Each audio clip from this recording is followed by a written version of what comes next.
स्वामी जी प्रणाम। जी। स्वामी जी मैं हरियाणा से आया हूँ, बहादुरगढ़ से, और आप कथा हम करीब एक साल भर से सुन रहा हूँ। हम वहाँ पर हनुमान जी के मंदिर के पुजारी हैं। अच्छा। और करीब आप लोगों के आशीर्वाद से 32 साल के आसपास सेवा कर रहा हूँ। हम और ये दो हैं, ये दोनों हम तो रहते हैं मंदिर में, आते हैं हम लोग, आप कथा जो सुनते हैं वो आपस में डिस्कस करते हैं जी डेली। अच्छा स्वामी जी मेरा 5 प्रश्न आपसे है जी। हमको सब पता है, कितने भाई बहन हमारे यहाँ बैठे हुए हैं, सब अपने अपने प्रश्नों के उत्तर लेने के लिए बैठे हुए हैं। तो हम सूक्ष्म रूप से पूछ रहे हैं, और उत्तर आप चाहे 2 मिनट दो, चाहे 5 मिनट दो, उसका उत्तर मैं सुनना चाहता हूँ। बोलिए। एक मेरा जो लास्ट वाला प्रश्न पहले बता दे रहा हूँ मैं। कई कथाकार हमारे पास गए, मैंने उनसे प्रश्न पूछा लेकिन उनको प्रश्न का उत्तर नहीं दे पाए जी। वो तो मैं लास्ट में पूछूंगा, पहले जो मेरा प्रश्न वो सुन लीजिए आप। पहला प्रश्न मेरा स्वामी जी है, गुरु जी है कि जीवात्मा और आत्मा में क्या अंतर है, मोक्ष किसका होता है? जीवात्मा और आत्मा दोनों पर्याय हैं। ठीक। लिखा है गोस्वामी तुलसीदास जी ने, ईश्वर अंश जीव अविनाशी। तो यहाँ गोस्वामी तुलसीदास जी ने आत्मा को जीव अविनाशी, जीवात्मा कहा है। जीव और आत्मा ये दोनों एक ही हैं, दो नहीं हैं, पर्यायवाची हैं। चाहे जीव कह लीजिए, चाहे जीवात्मा कह लीजिए। ठीक जी। मोक्ष किसका होता है? मोक्ष जो होता है, मोक्ष का अधिकारी है मन। माया मरी न मन मरा, मर मर गया शरीर, आशा तृष्णा ना मरी, कह गए दास कबीर। तो जो हमारा मन है वही मोक्ष का अधिकारी है, क्योंकि आत्मा तो मोक्ष से और जन्म मृत्यु सबसे परे है। तो जो मन है, कहते हैं ना, सब मर गया, शरीर बूढ़ा हो गया, मन बुढ़ा नहीं हुआ। ठीक। तो मन को ही सारा सुख दुख मिलना है। ठीक। स्वामी दूसरा प्रश्न मेरा है, मरने के बाद अपने कर्मानुसार, जैसा आप बता चुके हैं, जीव अन्य योनियों में चला जाता है। ठीक है। तो मेरे फिर पितर कैसे होते हैं? पितर ऐसे होते हैं कि जब हमारे पिता के पिता के पिता जो भी आज धरती पर नहीं है, वो जब यहाँ से मरकर जाते हैं तो सीधा पहले पितृलोक जाते हैं। वहाँ जाने के बाद, जैसे हमने बताया, 13 होने के बाद यमराज जी निर्णय लेते हैं कि अब आप पाप या पुण्य के अनुसार अब कहाँ जाएंगे, स्वर्ग जाएंगे, नरक जाएंगे, या अन्य तमाम योनियों में जाएंगे।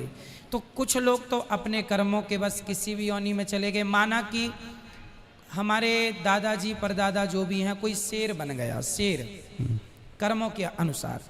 अब हमने उनके नाम से यहाँ पिंडदान दिया, गया जी में तर्पण किया, जहाँ भी किया, तो हुआ क्या, वो शेर की योनि में जहाँ है, यदि उन्हें कोई कष्ट है, भूखे मर रहे हैं या कोई कष्ट तकलीफ है, तो ये पिंडदान का पुण्य उनको उस योनि में प्राप्त होगा जहाँ वो है।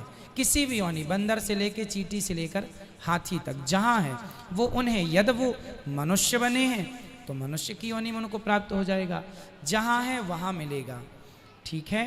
परंतु कुछ लोग ऐसे होते हैं, ट्रेन लेट होने से हमें स्टेशनों में एक वेटिंग रूम बनाया जाता है, वेटिंग हॉल बनाया जाता है, जहाँ ट्रेन लेट हो गई तो आप वेट कर सकते हैं। उसी प्रकार किसी व्यक्ति, हमारे पिता के पिता, किसी के पाप पुण्य का कोई निर्णय किसी कारण ना हो पाए तो वो पितृलोक में होते हैं, और हम यहाँ से यदि उनके लिए कुछ करते हैं तो उनका उद्धार हो जाता है। जैसे कुछ दिनों के लिए ईश्वर ने ये विधान भी रखा है, नचिकेता को ये बात यमराज जी ने बताई है। नचिकेता के संवाद में ये सब कुछ स्पष्ट है कि हमारे जाने के बाद ये जरूरी नहीं है कि मरने के तुरंत बाद हमारा पुनर्जन्म हो जाएगा, कहीं भी जरूरी नहीं है। हो सकता है 2 साल तक ना हो सकता है 10 साल तक ना हो, और हो सकता है 100 साल तक हम वेटिंग रूम में इंतजार करें अपने नंबर का। तो उन दिनों यदि हमारे पुत्र कोई तर्पण पिंड दान करता है तो वो हमें प्लस होके, जैसे बच्चे को 33 नंबर में पास होना है, परंतु 31 नंबर आए हैं तो मास्टर जी अपनी तरफ से 2 नंबर दे देते हैं।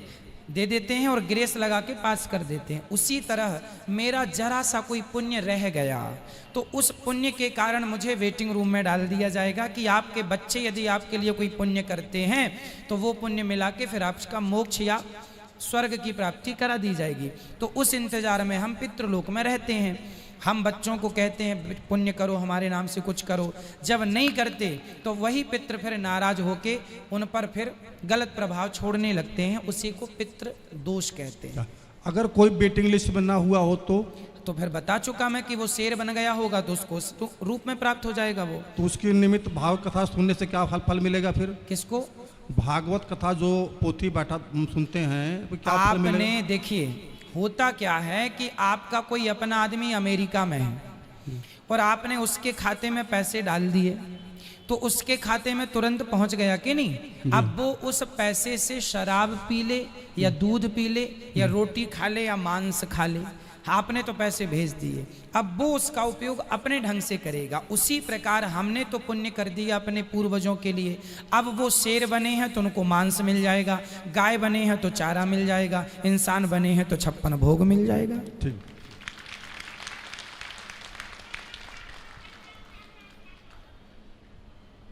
स्वामी जी मेरा ये अंतिम प्रश्न यह है आपसे जी कि आपने भी कई बार बता चुका है, हमने भी कई और संतों सुन चुके हैं और थोड़ा सा जानते भी हैं कि जो हम कर्म पिछले जन्म में किए हैं, ठीक है, वहाँ हम भोग रहे हैं। हाँ, अच्छा किए हैं तो बुरा किए हैं तो भोग रहे हैं। जब मेरा कर्म पिछले जन्म का समाप्त हो जाएगा तो हमारी जीवन यात्रा से खत्म हो जाएगी, ठीक है, तो हम यहाँ कर क्या रहे हैं?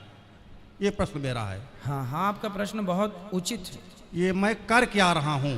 हम मारा जा रहा हूँ तो फिर जब मारा गया, दशरथ जी को ऐसा कर मिला तो फिर एकदम कर मिला, तो हम यहाँ पर कर क्या रहे हैं? ये प्रश्न मेरा है।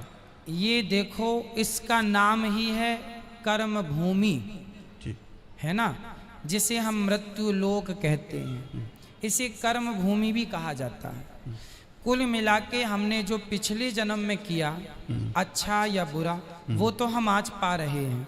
इसीलिए आज आपने देखा होगा सबकी स्थितियां अलग अलग है। हाँ। कोई अमीर है, कोई गरीब है, कोई 2-2 रोटी को मोहताज है, कोई 56 भोग खा रहा है। तो ये क्यों हो रहा है? ये पिछले जन्म में आपने जो किया था। एक आदमी चावल ही चावल खा रहा है तो किसी ने कहा रोटी भी तो खा, बोले चावल की खेती अभी हुई है सो घर में चावल है, चावल खा रहा हूँ। गेहूँ बो दिया है, जब गेहूँ कटेगा तो रोटियाँ खाऊंगा। तो जो कल किया था वो आज पा रहे हैं, जो आज करेंगे वो आगे पाएंगे। को ना काहू को सुख दुख कर दाता, निज कृत कर्म भोग सब भ्राता। ये लक्ष्मण जी कह रहे हैं।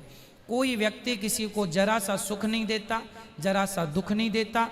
प्रत्येक व्यक्ति अपने किए कर्मों का फल भोगता है। यहाँ तक कि राम जी को भी अपने कर्मों के कारण राम बन के आना पड़ा, सीता के पीछे घूमना पड़ा। सीता सीता नारद जी ने श्राप दिया था, उस श्राप के कारण राम जी को आना पड़ा और सीता की खोज करनी पड़ी। और हनुमान जी का भी सहारा लेना पड़ा क्योंकि श्राप था। सीता माँ को भी वनवास हुआ इसलिए कि उनको भी श्राप था। एक तोती ने श्राप दिया। पद्म पुराण में कथा है कि सीता जी ने एक तोती को पिंजरे में बंद कर लिया तो तोती तड़प तड़प के मर गई। चूंकि वो गर्भवती थी, कहा था छोड़ दो। सीता जी ने कहा तुम अच्छी कथा सुनाती हो, सुनाती रहो। तड़प तड़प के मर गई। तोते ने श्राप दे दिया, बद्दुआएं कि